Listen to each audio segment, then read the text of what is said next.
Assalamualaikum warahmatullahi wabarakatuh. Baiklah, saya akan mempresentasikan materi dari mata kuliah Teori Pembelajaran Bahasa Indonesia dengan dosen pembimbing Yulianti Rashid SPD MPD. Sebelum itu, saya akan memperkenalkan nama saya.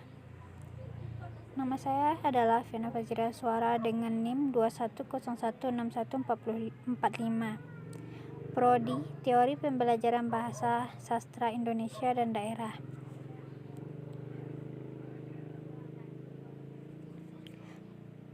Materi pembelajaran. Metode pembelajaran yang dilatar belakangi oleh psikologi tradisional, behavioristik, kognitivistik, dan humanistik. 1. Metode pembelajaran bahasa yang dilatar belakangi psikologi tradisional. A. Tokoh dan ide utama psikologi tradisional. Yang dimaksud dengan psikologi tradisional dalam buku ini adalah psikologi yang konsep-konsepnya tidak didasarkan atas penerapan metode ilmiah atau Scanfitch Method. Menurut Sujana, tahun 1990 nomor 11, psikologi sebagai ilmu dimulai tahun 1879. Sewaktu Wilhelm Wundt, seorang ahli filsafat, ahli fal dan psikologi, mendirikan laboratorium psikologi di kota Leipzig, Jerman. Dalam laboratorium itu diteliti 3 permasalahan utama, yakni A. Proses kesadaran serta unsur-unsur yang membentuknya. B. Unsur-unsur itu saling berhubungan. Dan C. Menemukan hukum atau aturan dari hubungan unsur-unsur tersebut. Dengan kata lain, konsep-konsep psikologi yang diungkapkan sebelum masa Wundt adalah psikologi tradisional. B. Metode tata bahasa terjemahan atau Grammar Translation Method. 1. Pengembangan pola interaksi belajar-mengajar dalam penerapan metode langsung. Pola IBM yang berkembang dalam penerapan ML relatif lebih kaya dibandingkan dengan pola IBM dalam penerapan MT-BT. Dalam ML, terutama dengan dikembangkannya teknik tanya-jawab, interaksi guru-siswa tidak bersifat satu arah. 2. Pengembangan pola interaksi belajar-mengajar dalam penerapan metode tata bahasa terjemahan. Pola interaksi belajar-mengajar selanjutnya disingkat IBM dalam penerapan MT-BT jelas bersifat satu arah. Guru merupakan pusat pembelajaran, sedangkan siswa sebagai objek yang harus menempuh kegiatan belajar. Guru merupakan satu-satunya sumber di kelas, sehingga otoriter guru sangat tinggi. Bahkan guru cenderung dipandang sebagai monster yang menakutkan. Guru merupakan pengendali utama IBM. 2. Metode pembelajaran bahasa yang dilatar belakangi psikologi behavioristik. Tokoh dan ide utama psikologi behavioristik. 1. Edward Lee Thorndike. Tokoh ini terkenal sejak pertengahan abad di Amerika Serikat.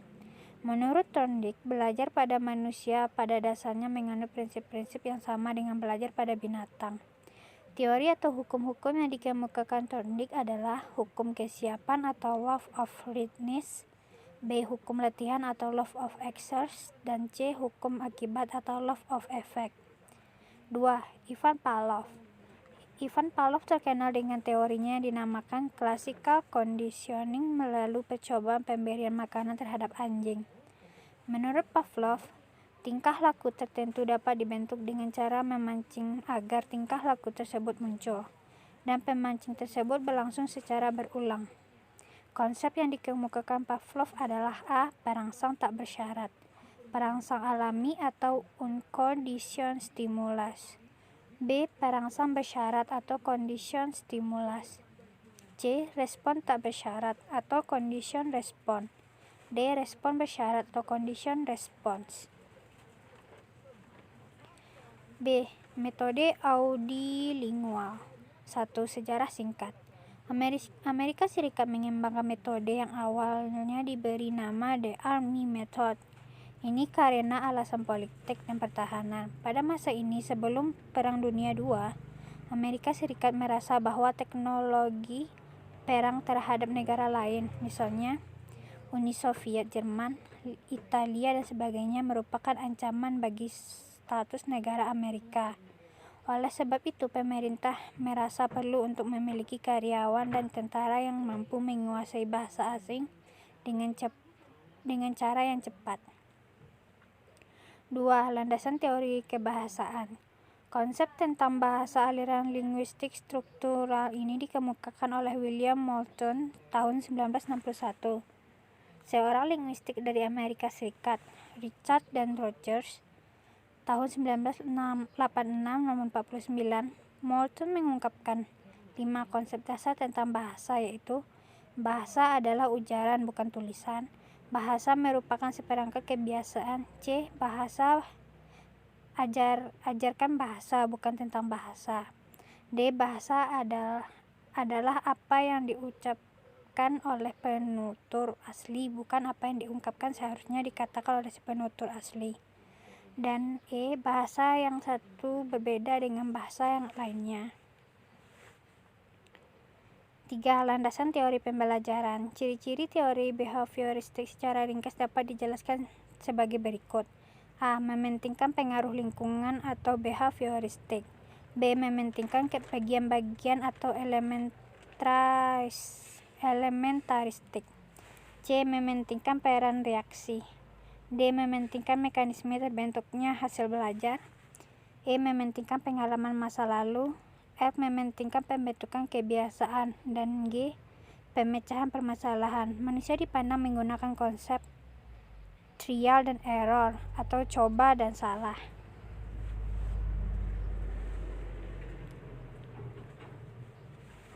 Metode Suggestopedia. 1. Sejarah singkat. Suggestopedia merupakan suatu metode yang dikembangkan oleh pakar psikologi dari Bulgaria, yaitu suatu negara yang terdapat di Eropa Timur. Metode ini dikembangkan oleh George Lezanov, seorang pakar psikologi namun juga pakar di bidang pendidikan, psikiater, dan ahli fisika. Pengguna metode Suggestopedia mencoba memanfaatkan pengaruh-pengaruh tersebut dalam mengoptimalkan kegiatan belajar mengajar. Beberapa sifat atau ciri-ciri yang paling mencolok dari Suggestopedia ini adalah dekorasi kelas, perabot-perabot kelas, penataan atau pengaturan ruangan kelas yang sedemikian rupa, penggunaan musik, dan perilaku guru sebagai pemegang otoriter. Dengan beberapa tersebut, ternyata metode Suggestopedia sangat berbeda dengan metode pembelajaran yang lain. 2. Landasan teori kebahasaan. Dalam Suggestopedia, Lezanov tidak membicarakan teori bahasa. Ia tidak begitu memperhatikan asumsi-asumsi mengenai unsur-unsur bahasa serta organisasinya. Dari penekanannya, terdapat pelafalan serta pandangan-pandangan tentang pemberian kosakata. Terlihat suatu pandangan bahwa teksis merupakan hak pokok dan terjemahan leksikon lebih mendapat perhatian daripada konstalisasi. 3. Landasan teori pembelajaran. Pembelajaran sugesti adalah jantung metode Suggestopedia. Menurut kebanyakan orang, sugesti ini sangat berbau hipnotis. Lezanov mengakui kemungkinannya asosiasi tersebut bagi pengembangan metode Suggestopedia. Sungguh pun demikian, ia memisahkan Suggestopedia dari konsep klinis hipnotis yang sempit sebagai jenis pernyataan kesadaran yang statis, mirip tidur dan dapat diubah Lezanov.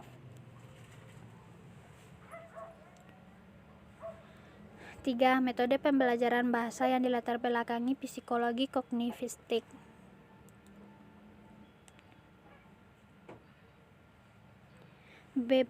Berbeda dengan penganjur psikologi behavioristik, penganjur psikologi kognitivistik lebih mementingkan proses belajar daripada hasil belajar itu sendiri. Bagi penganut aliran ini, belajar tidak sekedar melibatkan hubungan antara stimulasi dan respona.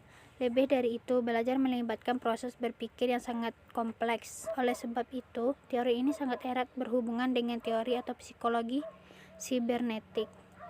Menurut teori ini, ilmu pengetahuan dibangun dalam diri seseorang individu melalui proses interaksi yang berkesinambungan dengan lingkungan. Proses ini tidak berjalan berpatah-patah, terpisah-terpisah, melainkan melalui proses mengalir, bersambung-sambung, serta menyeluruh.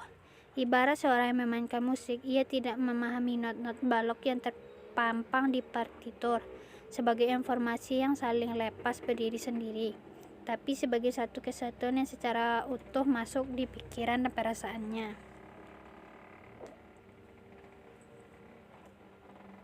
Tokoh dan ide utama psikologi kognitistik. Jan Piaget. Menurut Jan Piaget, salah satu penganut aliran kognitistik yang kuat, proses belajar sebenarnya terdiri atas 3 tahapan, yakni asimilasi, akomodasi, ekuilibrasi atau penyeimbangan. Proses asimilasi adalah proses penyatuan, pengintegrasian informasi baru ke struktur kognitif yang sudah ada dalam benak individu siswa. Proses akomodasi adalah penyesuaian struktur kognitif ke dalam situasi baru. Proses ekuilibrasi adalah penyesuaian kesinambungan antara asimilasi dan akomodasi. Kritik terhadap teori kognitif. Teori kognitif, terutama teori yang dikembangkan oleh Piaget, sering dikritik karena sukar dipraktikkan di tingkat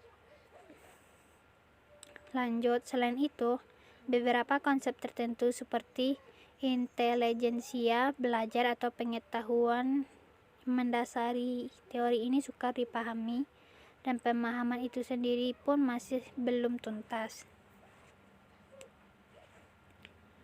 B. Metode. Satu sejarah singkat. Pada tahun 1977, Tracy Terrell, seorang guru bahasa Spanyol di California, mempublikasikan sebuah rancangan bagi filsafat pengajar bahasa yang disebut pendekatan alamiah.